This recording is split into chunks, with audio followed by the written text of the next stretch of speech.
Hello? Hello? Hey, how's it going? Josh, how you doing, buddy? I'm doing great. Thank you for taking the time to talk to me once again. Of course, it's good to talk to you again. Oh, awesome.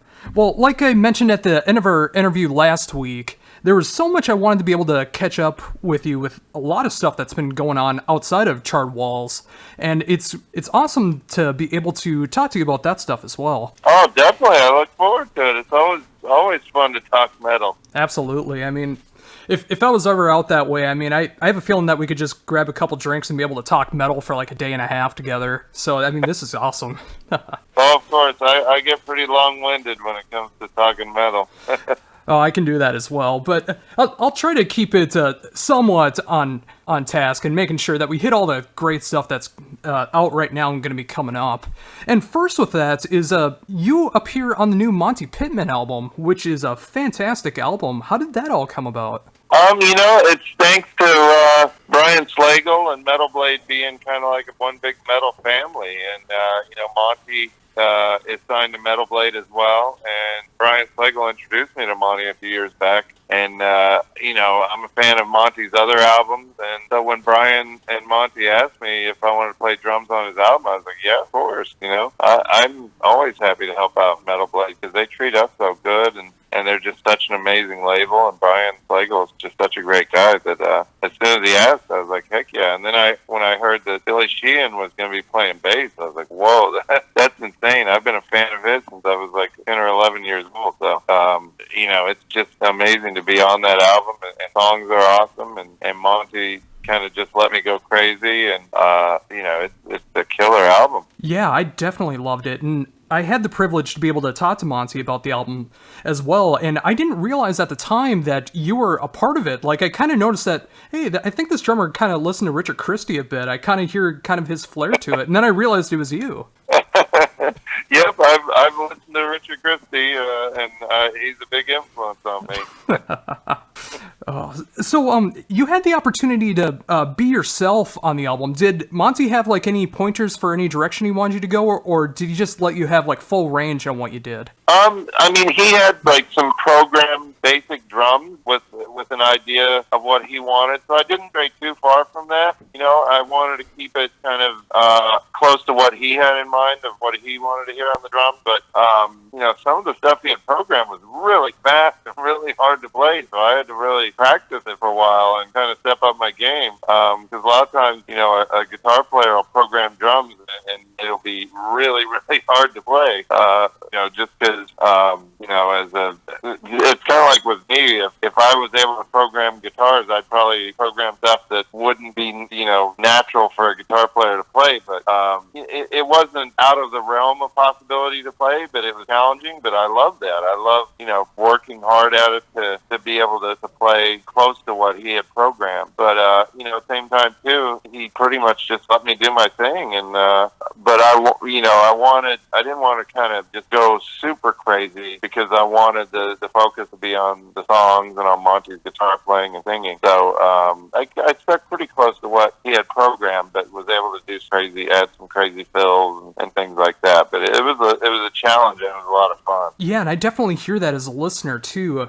I mean, it's a little more grounded than I've heard some of your other work, of course, but it just feels so natural. I mean, whether it's blasting on there or you're doing the more acoustic ballads that are on the album, I mean, you definitely got it right. Oh, thanks. Yeah, and that's the thing with Charred Walls too. I'm kind of, a little bit, I guess, maybe more restrained than I used to be as a drummer, just because now that with Charred Walls of the Damned, I'm the songwriter, I'm not only concentrating on the drums, but concentrating on the guitars and the vocals and everything, and just mainly wanting the focus to be that the songs are amazing. So I kind of spread out my focus rather than just focusing on the drum. But there are crazy drumming parts of Charred Walls as well, but I'm mostly focused on just wanting the songs themselves to be awesome. And, during a vocal part, I won't go too super crazy on the drums because I kind of want the vocals to come through and shine through, and that to be the focus. Yeah, and that's another aspect as well, is when you play a bit more reserved and you save for those special moments to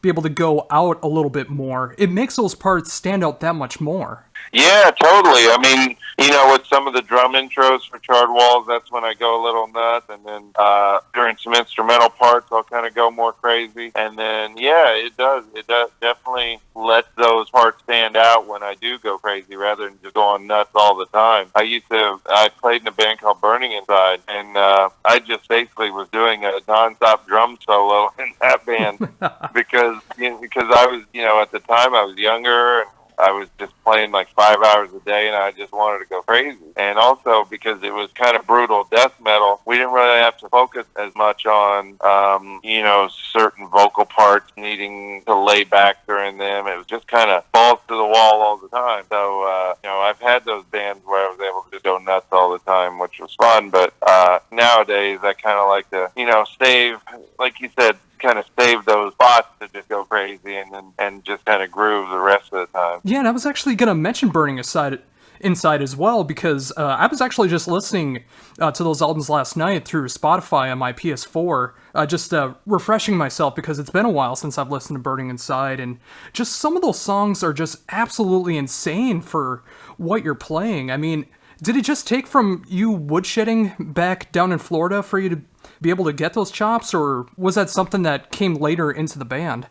Yeah, it was basically just from nonstop practicing, and that was the kind of band where we were all into real technical death metal, like Atheist and Cynic and bands like that. So we kind of all were in agreement that we just wanted to go nuts and have weird time signatures and things like that. But at the same time, I think all the songs were really good. We were still melodic and catchy, but just brutal and super technical. But that was definitely the band where I was able to kind of show off as far as being a drummer, and wanting to show that, hey, look how much I've been practicing. It's like, I just wanted to go. I went crazy in that band, and there were really no kind of restrictions on what we did. And yeah, it's crazy when I listen back to some of that. I'm like, how do we stay in time, and how do we even all remember all this stuff? Because it was really insane. Oh yeah, I mean, when I listen to it, and I always try to jam along on my electric kit when I'm in my apartment, just trying to play along to your stuff. And whenever I have Burning Inside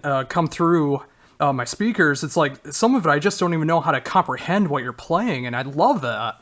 Oh, thank you so much. I mean, yeah, it was, we practiced 5 to 6 nights a week, several hours a night. We practiced a lot with that band, and at the time, I was living in a storage unit, so it was just, my whole life was playing the drums. Plus, I think a lot of what helped me playing in that band was the fact that at the same time I played with Burning Inside, I was playing with Death and playing with Reissued, so I was practicing and just playing all the time, and it definitely backed me. I don't think I could play half of the Burning stuff now. I'd have to practice for a couple months to be able to remember how to play any of that stuff. But it's definitely, for me, it's fun to listen and think back, wow, kind of all that practicing and all that playing really shows in the music. And same with the other musicians, Jamie and Mike and Steve. Like, they're incredible too. And I don't know how Jamie played bass and sang some of that stuff, because it's just so technical and crazy. But it's it's really catchy at the same time for being a brutal technical death metal band. It's pretty catchy. Yeah, and I think that really inspired a lot of bands that came after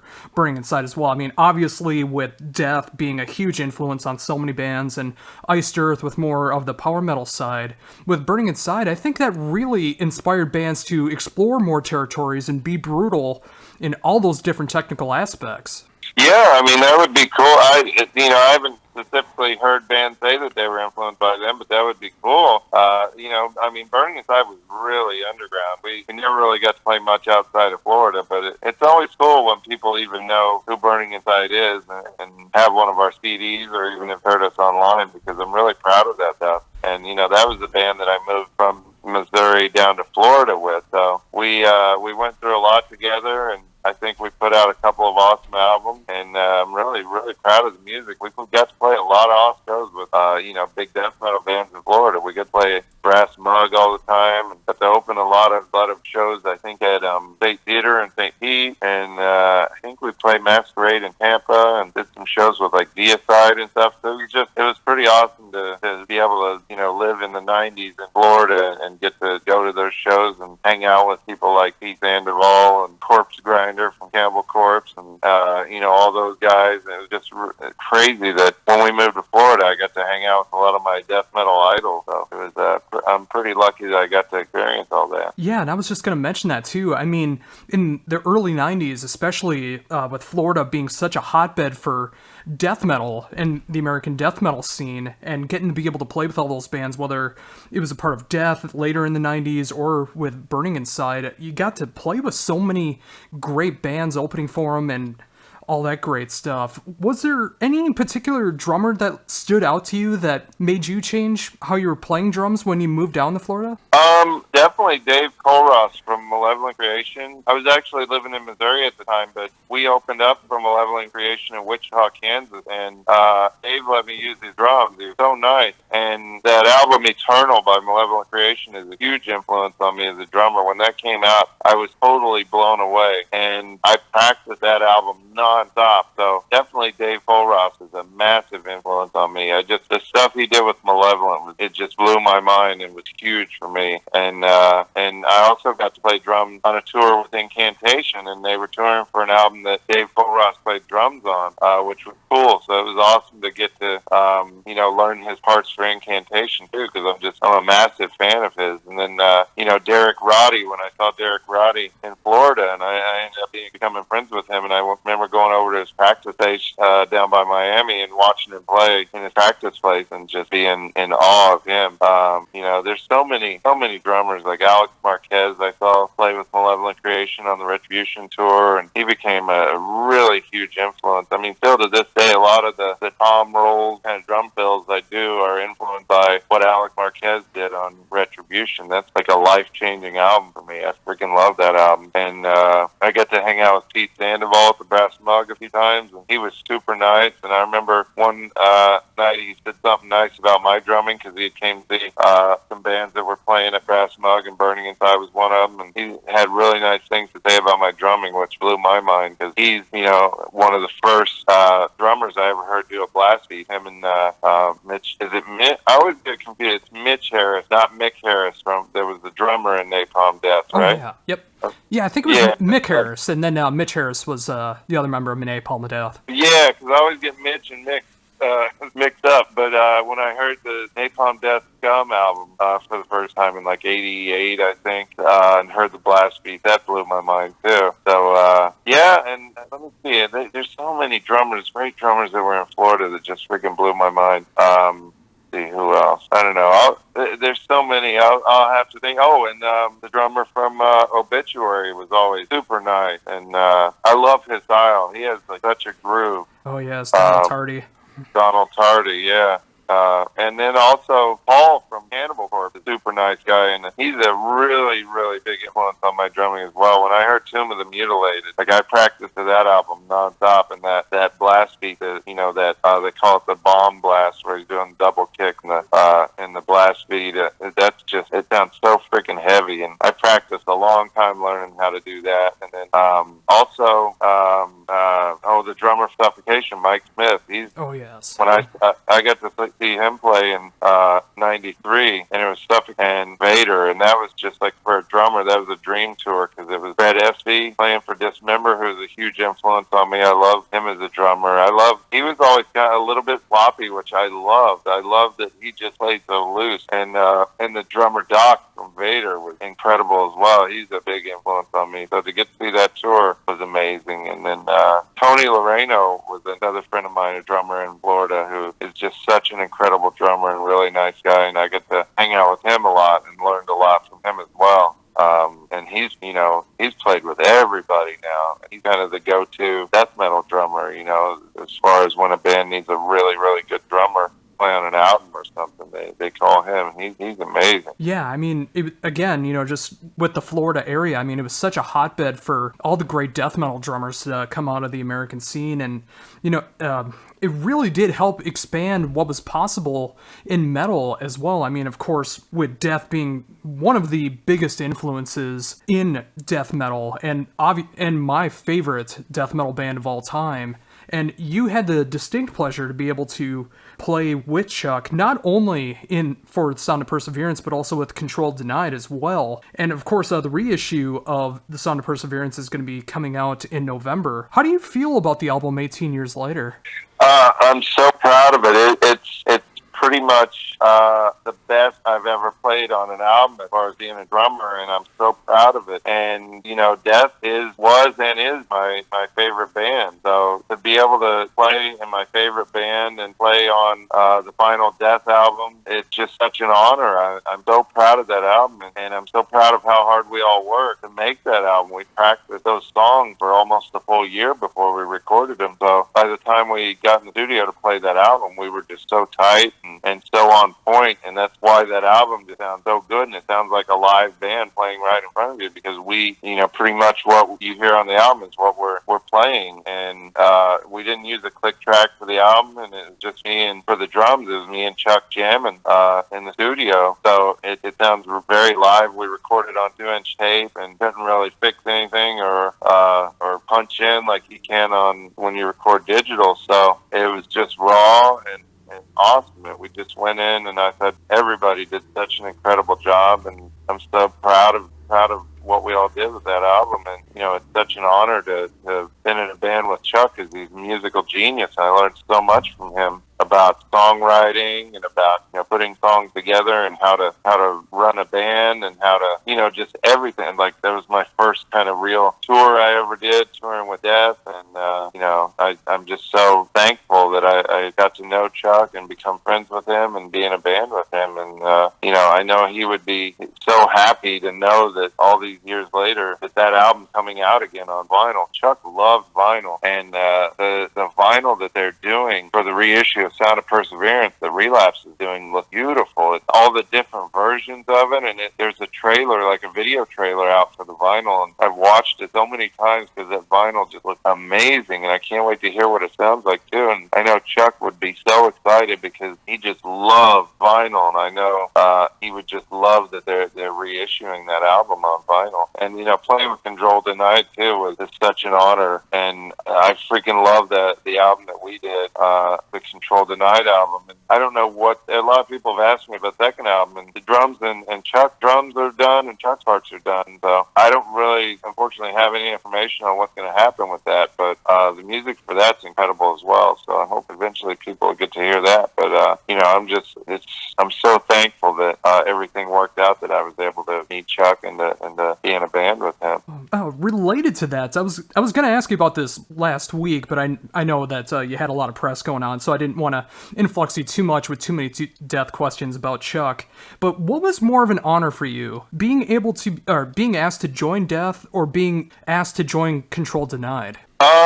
They were both an honor, but honestly, I had been a Death fan since high school, so to be in Death was just, it was kind of the greatest thing that could ever possibly happen to me as a drummer, because also all the drummers in Death had influenced me so much. When the Human album came out, and I was already a Sean Reiner fan because I had the Cynic demos, and when I heard the Human album, I just immediately, I couldn't believe what I was hearing. It was so groundbreaking and just brilliant. The drumming on that album and the songs, just everything about that album is perfect. And I started practicing the Human album on drums when I was in high school, and I couldn't even come close to playing it, but I just kept working and working and working until I could. And so I'm so thankful to Death and to Sean Reiner, and then also to Gene Hoglan, because those guys, Gene and Sean, made me the drummer that I am now, because I'm such a huge fan of theirs, and I was such a huge Death fan that I just practiced non-stop to those albums, to Human and Individual Thought Patterns, Symbolic, and and the earlier albums as well. But I really became a massive Death fan when Human came out, and that technical type of drumming that Sean and Gene did just was so huge for me. So it was definitely the greatest thing that I could have ever dreamed of, playing Death. Being such a fan of theirs, and to try to continue that legacy of Death having such great drummers. And that's why I worked so hard to make sure what I played on Sound of Perseverance was up to par to what Sean and Gene had played, because Death was known for having just such great drumming on their albums. I wanted to make sure that it lived up to everybody's expectations. Yeah, and I can say from the fan perspective, there's 3 albums that shaped the way that I play drums. There's Dream Theater's Images and Words, there's Opeth's Deliverance, and Death's Sound of Perseverance. Those 3 albums shaped me into the kind of drummer that I still am today, and it took your style from trying to be as on par, if not better, than everyone that came before you in Death, and just all those mind-blowing parts that you came up with for the Sound of Perseverance. I mean, it's such a showcase, the legacy of Death with that final album. Oh, thank you so much. Yeah, I mean, I was so nervous, stepping into those shoes. After Sean and Gene, it's like those are 2 of the greatest drummers of all time, and I was very nervous and very scared of what people would think, and I wanted to make sure that not only did I kind of pay tribute to them, but also I wanted to just do something for the Death album that was different, but also that really made the songs good and didn't kind of I wanted to go crazy, but the most important thing was that the album was good and the songs were good. So I think we worked real hard to make sure the drums were very technical and kind of crazy, but also fit the music really well. And Chuck was so awesome with just kind of letting me go nuts. And but like with anything else, there were parts where it called for the drums being a little more straightforward during the vocals, and then there were parts like in Spirit Crusher where there's this bass drum thing that just goes insane because it's kind of almost a bass and drum solo part, and Chuck just let us go nuts, which I'm so thankful for because that was a lot of fun to play. But I was always scared of that part live because it's one of those parts that's so crazy that if I ever dropped the stick, there was really no way to recover from it because there was too much going on. So I was terrified every time that part would come up in Spirit Crusher. Right after the chorus, there's this crazy weird bass and drum part, and luckily, I don't think I ever dropped a stick, but I was always terrified that I would, and I was like, I had no plan of how to recover from that because there was so much going on that I had not one extra split second to grab another stick during that part. Yeah, I can imagine. I know exactly the part you're talking about. And anytime I've tried to play along with that, all I do is drop sticks because I always get a rim or the stick caught near the rim and just trying to replicate it right. And just knowing that you could do it flawlessly every time like that, it's just so cool. Oh, thank you so much. Yeah, it was weird. It was like I had a little bell next to the snare drum on my left side, and I had to kind of position everything the right way to be able to play that part. And I had 2 ride cymbals back then. I had a couple of Chinas. I know that on Sound of Perseverance, a lot of people ask me about there's a certain China cymbal on there that people, for some reason, it really catches their ear and they love it. Oh, me too. And and I get a lot of people ask me about that China cymbal, and I hope I'm remembering correctly which one it is. I mean, I used to break so many cymbals, and I didn't have an endorsement back then, so I went through a lot of different cymbals. But as far as I can remember, the 2 Chinas I used on that, I used a Zildjian, like an Oriental Mini China, I think it was a 14-inch, and then either a 12 or 14, and then I used a Sabian B8 Pro 18-inch China. So it's one of those. I think the one that people are hearing is the Sabian B8 Pro 18-inch China, which is cool because that's almost like an entry-level China cymbal, but I remember it always sounded awesome. That was like my favorite China cymbal from them back then, and I'm always happy to tell people that because it's, a very affordable China cymbal. Yeah, and that just shows it right there that it doesn't matter the level of instrument that you're playing, it's how you play it. Yeah, totally. I mean, if I'm remembering correctly, too, I think my crash cymbals, I know at one time I was using 2, like 8 or maybe even 20-inch, those handheld cymbals from a marching band as crash cymbals because I bought them used from like a pawn shop or something, I think, and they were so freaking heavy, they sounded like I was hitting the edge of a super thick ride cymbal, but they were so durable that I was able to, they were the only crash cymbals that I had at the time that would last for more than a month or 2. So I think I might even use those crash cymbals. And I remember I had the Zildjian B, those super thick hi-hats. Oh yeah. And I remember Jim Morris saying, "Oh my gosh, those hi-hats are so loud. They were bleeding through everything." So I think we even had to move the hi-hats like away, a little bit away from the drum set, so because they were bleeding into everything. They were so heavy. I just, at the time, I didn't really know about that there's certain things that are better for recording and certain kinds of cymbals that are better for playing live. And I think on the Control Tonight album, we ended up being able to get me a couple of cymbals that were a little lighter that Jim Morris liked a little better for the recording. But yeah, everything's pretty just raw and brash on the Death album. But it's, a lot of people seem to love the drum sound. So I love when people ask me about the kind of stuff that I use play on that album. Oh yeah, and again, just The Sound of Perseverance is just such a monumental album to my listening experience and to my drumming. As I showed you last week through a text, I have the wall hanger of Sound of Perseverance right next to my front door because it means that much to me. And I just love everything that came from that album with all of you guys a part of the band, and just especially with talking to you, your flair that you added to everything on there. Just the start of the album with Scavenger, just that drum solo just really showed what the album was capable of drum-wise, and all the way to the end of Painkiller. I mean, it's just a phenomenal display of drumming. Oh, thank you so much.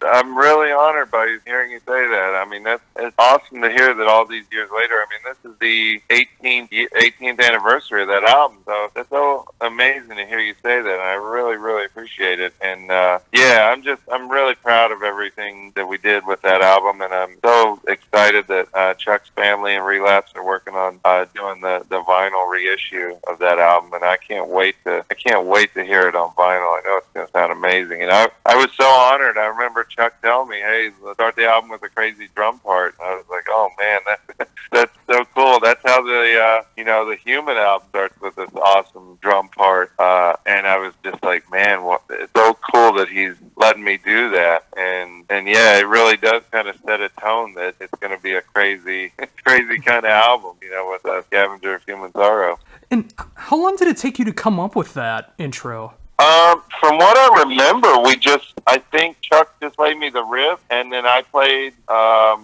he just said, go put something really crazy to this. It's going to kind of open the album, what I remember. And I think we just came up with it one night at a practice session, probably just, in an hour or so. I don't remember ever having to spend a lot of time coming up with different parts. From what I recall, we just one night, he played me the riff, and I said, do something crazy, and I probably took 20 minutes or so and worked something out, and then we put it together, and it sounded awesome. Oh, that's just amazing. I mean, being able to do that in coming up with those monumental moments in metal history in just a short amount of time. I mean, it's just so cool to be able to see that you gelled so well with Chuck to be able to pull that off like that. Oh, thanks. It's weird, and at the time, you never know if something's going to be, remembered down the road. And, at the time, we were just kind of having fun and writing these crazy parts. And a lot of times it does seem like some of the best stuff is just the most spontaneous kind of things that you come up with. And, yeah, I don't remember ever kind of taking forever to come up with a certain part. A lot of it was just, jamming and having fun, and we just kind of gelled. Because, Chuck and I both lived in Orlando. Shannon and Scott lived over on the east coast of Florida. And so even when those guys weren't able to practice, Chuck and I would go get together and practice and just work on parts and things like that. So we practiced a lot back in the day because, that was just my whole life. I had an electrician job 5 days a week and then 8 hours a day. And besides that, I was just constantly playing, all day Saturday, all day Sunday I'd play. And so we just spent a lot of time working out those parts. And, I joined the band in July of 2007. And then when we recorded the drums in April of 1997. July of 1997, I joined the band, and then April of 1998, I think it was, when I recorded drums. So we had a lot of time to really work everything out. But I think most of it was everything just kind of came natural, and we spent the rest of the time just practicing everything and making it super tight. Oh, that is so cool. And going back into the Death catalog, I mean, Death has such an awesome array of musicians and drummers. What was more challenging for you to learn? Was it Sean's parts or Gene's parts that were more challenging for you to learn? I mean, both equally challenging. I think the two toughest songs were the song "Symbolic," the double ride thing, which I learned it when the album came out. That long before I was in the band, I remember hearing Gene's double ride fills on "Symbolic" and just being blown away. And it took me forever to figure out what he was doing and learn how to do it. So that was definitely a challenge. But also, there's a weird off-time part that Sean Reiner does on the song "Together as One," kind of in a middle part there, and that was really challenging too. And that was something that I hadn't practiced. I practiced the whole Human album when it came out in several years, but for some reason that song I hadn't practiced in a while. So that was about the only thing that was kind of challenging but it was a fun challenge. I love that freaking song. But when Chuck told me we were going to do "Together as One" live, it did take me a little while to learn that middle part. This really off-time, kind of weird middle part that in "Together as One." So I would definitely say that both Sean and Gene's parts are definitely equally as challenging. Yeah, and again, that shows a lot of what you're capable of. I mean, being able to, everything from Leprosy all the way through your parts in The Sound of Perseverance, being able to play all 7 albums and, of course, different songs live, but just being able to know that catalog and, of course, years before you even met Chuck, just being able to get those parts down and just not having to work as hard when you finally got the chance to work with Chuck, because you've already had that in the back of your playing, being able to get those songs down and just be able to gel just like that playing with Chuck. Yeah. I mean, it definitely was an advantage that I was a fan, huge fan before. I was really lucky that I had spent so many years playing, and I played Alone to Death album just because I was a huge fan. I loved them, and it was fun to do, and I never knew I was kind of gearing up for being in the actual band a few years later. So I was really lucky that I was very familiar with all the material once I had joined the band. And then even a lot of the stuff off Scream Bloody Gore was real challenging as well, because it's those kind of thrash beats that are really fast and go on for a long time. You really have to lock in with guitar on those parts. And I remember I really had to concentrate on a lot of the songs when we play them live, Scream Bloody Gore, especially the faster ones. Chris Reaper's an awesome drummer. And so, everything from the whole catalog was pretty challenging. But definitely Together as One and the song Symbolic were the ones I recall spending the most time making sure I had everything down pat. Oh, that is just so cool. Like, just like being able to get those parts and just having that career with Death and Control Denied and being able to play even a little bit more after that as well before joining with Howard Stern. I'd be doing a huge dishonor if I did not mention your amazing work on Horror Show, since it is Halloween and Iced Earth is still one of my favorite bands. Looking back on that, how do you remember the Horror Show time in Iced Earth? Oh, I loved it. I remember John Schaefer telling me right when I joined Iced Earth, he's like, I think the next album is going to be based around some of the classic horror characters. And I was so excited. I was literally almost jumping up and down when John told me that, because I'm a huge horror fan and I was a huge Iced Earth fan as well. And then I remember seeing the album cover and I was like, man, this, as a horror fan, as a metalhead, a fan of Iced Earth, I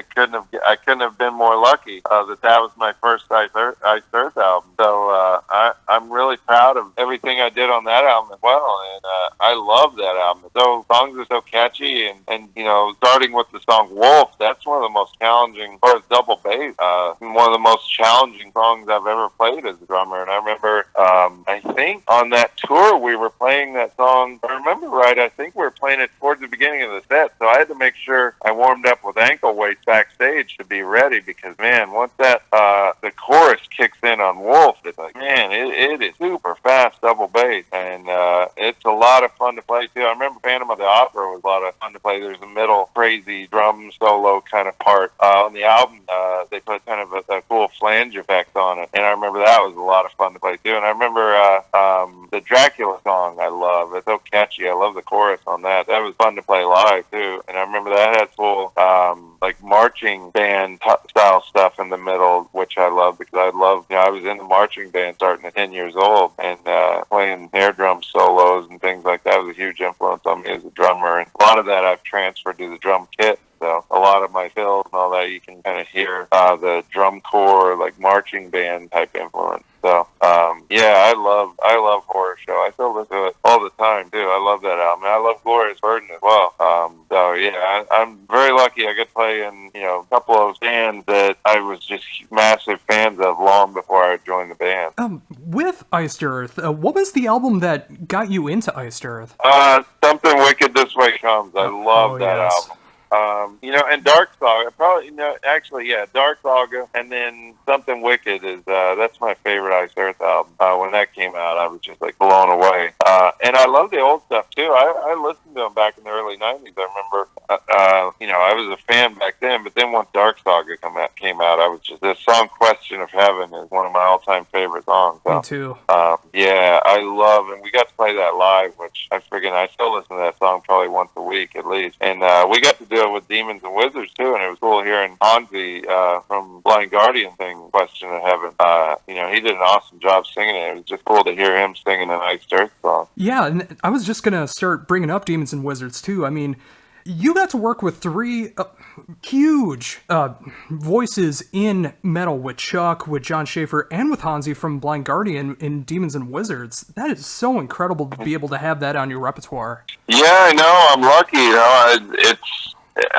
I've got to witness some awesome singers, and now having Ripper Owens and Charred Walls of the Damned, I continue to be in awe of the singer that's in my band now. So yeah, and I learned a lot from Chuck, and from Hansi, and from Matt Barlow and Ripper, and all the great singers that I've been fortunate enough to be in bands with, and Tim Amar too from Golden Eyed. Oh yes, is an incredible singer. So I love a good metal singer, and I've been lucky enough to work with a lot of great ones. So. Yeah, I mean, again, just like all the musicians, I mean, guitarists, bassists, frontmen, everything. I mean, it's an incredible career that you've had. I mean, who would have thought just practicing at home in Missouri to Death Records would lead to the career that you have now? Yeah, I know. It's weird to think about, but it just kind of goes to show, anything can happen if just practice. I know it's the cliche thing to say, practice, practice, practice, but it does pay off. I got to play with some of my heroes,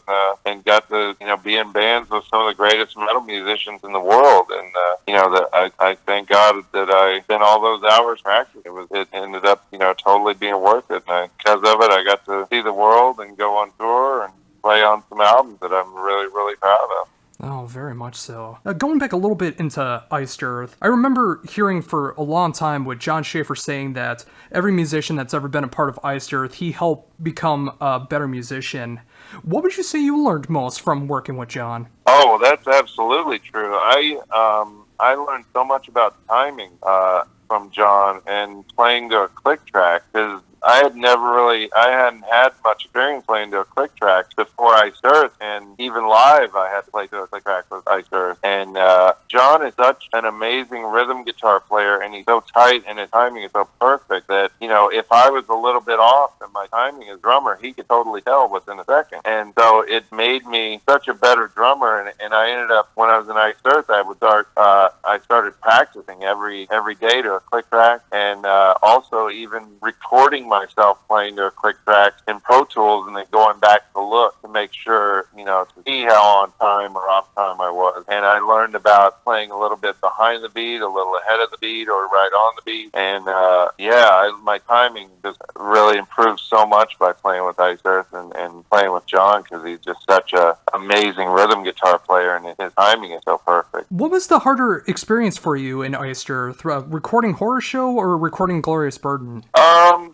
I don't know. Probably, maybe Horror Show, just because by the time we did Glorious Burden, I was a little more used to playing with a click and recording with a click. And we had done so much touring where I played live with the click track that I had gotten a lot better at it. So definitely the double bass part in Wolf on Horror Show was a challenge. I had to practice my double bass a lot to be able to get up to be able to do that part. So probably Horror Show was a little more difficult as far as, or a little more challenging. Yeah, and that's another thing about Horror Show as well. I mean, besides the phenomenal playing that you have on there, when people talk about the sound of Perseverance and, of course, that China sound, which is legendary, one thing that really stands out to me with Horror Show is the snare sound that came out of it. That's still one of my favorite snare sounds to this day. Oh, thank you so much. I'm trying to recall what snare I used. I think for a lot of my recordings, I know on the Death album and maybe even on Horror Show, I used a Yamaha snare drum that I bought at a Dave Weckl clinic at Thoroughbred Music in 1997, and it was like I think an 8x14 Yamaha snare drum. I think it was maple, had like a blue wrapping on it, and it just sounded awesome. And I bought it. It was $100. They had like a whole stack of them for sale at the Dave Weckl clinic, and I remember I ended up donating that snare drum to an auction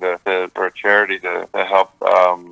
When Chuck was going through his health issues, so I'm not sure whatever ended up happening to the snare drum, but yeah, it was an awesome sounding snare drum, especially for $100. Yeah, I mean, again, just like going back to a little bit ago, it shows that it's really the musician more than it is the instrument to be able to get a great tone and just inspire you. Yeah, well, yeah, from what I heard Kurt Cobain used to use like really cheap guitars and stuff, the ones that he would always smash. But meanwhile, he's a legend, and everything he played on the guitars that he played sounded awesome. But yeah, that's the thing. Like you said, it's all about how you use what you have, and you don't always need the top of the line stuff. You just need to do something awesome with it. Oh, very much so. So, getting back into 2016, just get closer to wrapping things up here. Again, thank you for taking this much time so far to be able to talk to me and be able to talk about Monte Pittman, all of your stuff with Control Denied and Burning Inside and Death and all this great stuff. Thank you for taking the time to do this. With your... Oh, it's my pleasure. Thank you for talking to me. Oh, not a problem. Just get more into 2016. I mean, with your legendary career with playing in so many different styles, what's the music that you gravitate towards now when you're just listening to music? Well, definitely the new Amon Amarth album, Yom Viking. Oh, yes. I think it's a masterpiece. I'm actually going to see them in Jersey Friday with Megadeth and Suicidal Tendencies and Metal Church. I can't freaking wait. And this weekend, I'm freaking psyched because I get to see two of my all-time favorite bands 2 nights in a row, because Friday I'm going to see Amon Amarth, and Saturday I'm going to see Coheed and Cambria, also in New Jersey. So the new Coheed and Cambria album I freaking love, too. I listen to that about every day now. And them and this time of year around Halloween, I'm nonstop listening to soundtracks, like, every John Carpenter soundtrack. And today I was listening to the Fright Night soundtrack, and I freaking love the Night of the Demon soundtrack. I have it on vinyl. And a newer soundtrack that I freaked on was the Stranger Things soundtrack. I've been listening to that nonstop. That's like one of the greatest albums ever. And that's coming out on vinyl, I think, towards the end of the month or in November. But I bought the 2 volumes on iTunes of the soundtrack. So I freaking love Stranger Things, and I love that soundtrack. What else have I been listening to? The last Wasp album I thought was really good. I like that. Let's see. Oh, there's so much good stuff. I mean, Monty's album I've been listening to a ton. Monte Pittman's album I freaking love. All the Metal Blade stuff I'm a huge fan of. I listen to a lot of that. A lot of the Relapse stuff, like that band Survive, who did the Stranger Things soundtrack. They have an album on Relapse, which is freaking awesome. The new Aspect album is awesome. I've been a huge fan of them. Theirs since the 90s. Martin Van Buren. I hope I'm pronouncing that right. I love his vocal style. Mm-hmm. And so that's really good. And, I listen to a ton of soundtracks. That's kind of what I listen to most when I'm kind of just around the house. And then when I go running a lot. That's when I listen to my metal. And, that's when I'll crank up some Amon Amarth or some Nevermore or something like that. Yeah, and I was going to mention that too. I remember hearing in other interviews you've done for Charred Walls that you've been running a lot more after work and being able to just listen to music and running. Is that keeping you in shape when it comes to your drumming, or is that just for the health benefits of going to run? It's both. I mean, I've lost a lot of weight thanks to running, and for a while I was a little heavier, and I had high cholesterol and high blood pressure, and I was like, I got to do something drastic. So I started counting my calories, and I was using a weight loss app called Lose It on my iPhone, and I ended up losing like 50 pounds thanks to watching what I eat and running. And now my wife and I run a lot of half marathons. We did a half marathon in Brooklyn this past Saturday, and it's definitely helped my drumming too. I just feel awesome as a drummer once I lost all that weight.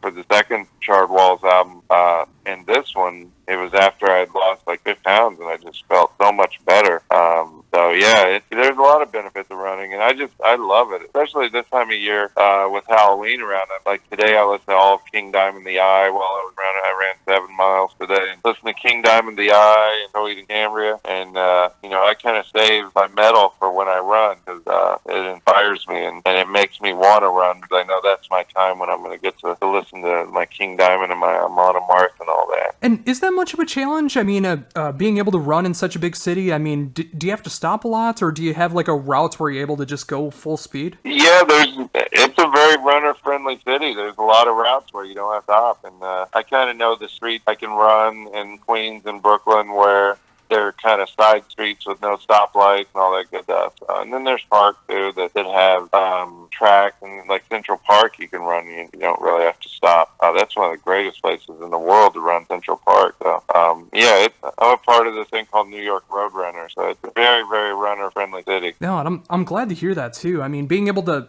stay in shape the way you are, I mean, with the schedule that you have, and of course all of the amazing drum work when you do have the time for it, it's just great to be able to see you keeping so busy pretty much round the clock at this point in your life. Oh, thank you. Well, a lot of it is too, I love beer so much. I have to run, or otherwise I'd have a massive beer gut if I didn't run. So once I'm done with my, each day, if I run at night, after that run, I'm like, oh, it's beer time. So that's my reward.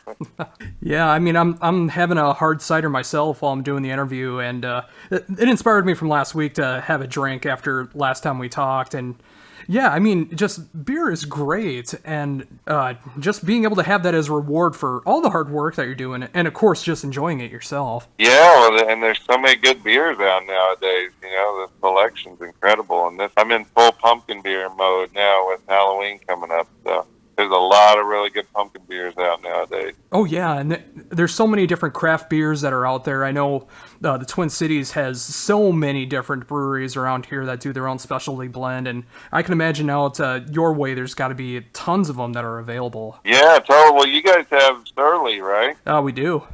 Yeah, that's Todd from Power Mad. That he worked at that brewery. I freaking love Surly. I love the coffee bender that they do. Oh yes.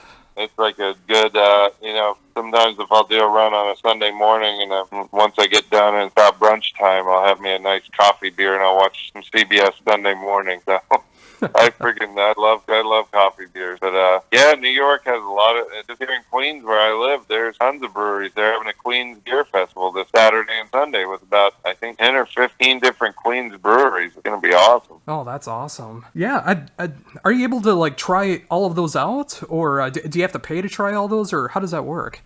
Yeah, you just buy a ticket. I think it's $45 a ticket, and you get to try all the different beers, like samples of them and stuff. I mean, I've had all the different breweries in Queens just from living here for so long now. But yeah, Queens, like I live in Long Island City, Queens, and just there's literally walking distance from me, I think 5 breweries that are amazing.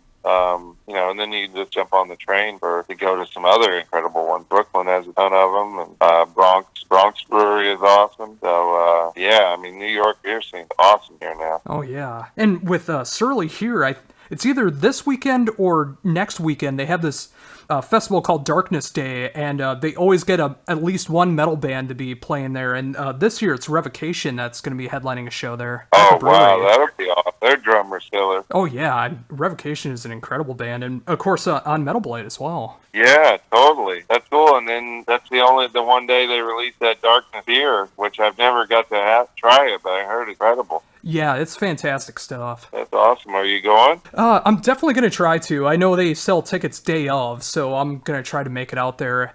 It's actually pretty early, too. I think it's just from 11 to 4. And then they have like a few local bands that are going to be playing, and then Revocation plays for about an hour. Oh, that's awesome. Well, let me know how that Darkness beer is. I heard it's awesome. Oh, yeah, definitely. Well, I went to Three Floyd's Dark Lord Day a couple years ago, and they had like High on Fire played, and I Hate God, and a ton of killer bands. That was awesome. Oh, that sounds like an incredible lineup, especially to be able to celebrate beer. I know. It was freezing. It was in April near Chicago, and it was about 40 degrees and raining, but the beer definitely helped. Oh, absolutely. Well, Richard, once again, thank you for taking this much time to be able to talk to me. And now, spread over 2 weeks now, being able to just help promote everything that you're doing music related. I mean, I could probably do a show and a half about what you're doing with Howard, but just being able to talk everything that you have musically going on and in the past, and just being able to celebrate everything that you've done. Thank you for taking this much time to talk to me. Oh, thank you. It was so awesome to talk to you. And, yeah, I really, really appreciate this.